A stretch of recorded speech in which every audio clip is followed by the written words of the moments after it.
दोस्तों, बिहार के बेगूसराय में पत्रकार अजीत अंजुम पर एफआईआर दर्ज की गई है।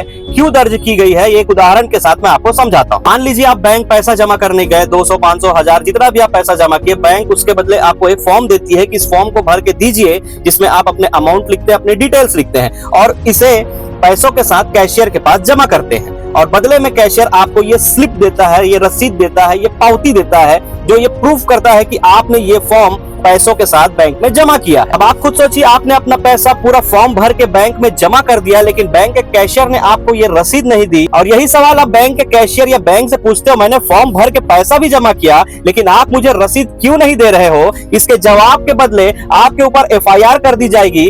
तब भी क्या आप अपने आप को आजाद भारत के नागरिक मानोगे? और आपके अकाउंट में पैसा कल को नहीं आया तो आप किस प्रूफ के साथ बोल सकते हो कि आप बैंक में पैसा जमा किए? और बैंक आपसे सबूत मांगेगा कि आप अपनी रसीद दिखाओ, तो आप ये रसीद कहां से लाओगे जबकि कैशियर ने आपको ये रसीद नहीं दी? हो यही रहा है बिहार के मतदाता पुनरीक्षण में। बिहार के कई जगहों पर 2 फॉर्म दिया जाना है। बिहार के लोगों, ध्यान से सुनो, आपको फॉर्म मिल रहा है, 2 फॉर्म देने का प्रावधान है, जिसमें एक में आप अपना पूरा डिटेल सबमिट करोगे और दूसरा आपको रिसीविंग, आपकी पर्ची, आपकी पावती है जो आपका सबूत है कि आपने ये फॉर्म जमा किया है। जबकि अजीत अंजुम ने यही कवरेज किया कि केवल एक फॉर्म दिया जा रहा है जिसे भरकर लोग जमा कर रहे हैं और पावती का काम, पावती को बीएलओ के द्वारा नहीं दिया जा रहा है। कल को करोड़ों लाखों मतदाता जिन्होंने एक फॉर्म जमा किया होगा, वो उनके पास क्या सबूत है कि उन्होंने ये फॉर्म जमा किया है या नहीं? कल को चुनाव आयोग लाखों करोड़ मतदाताओं का एक फॉर्म देखकर उनका वोट काट दे तो वो अपील किस हिसाब से करेंगे, किस आधार से करेंगे? उनके पास तो पावती ही नहीं है,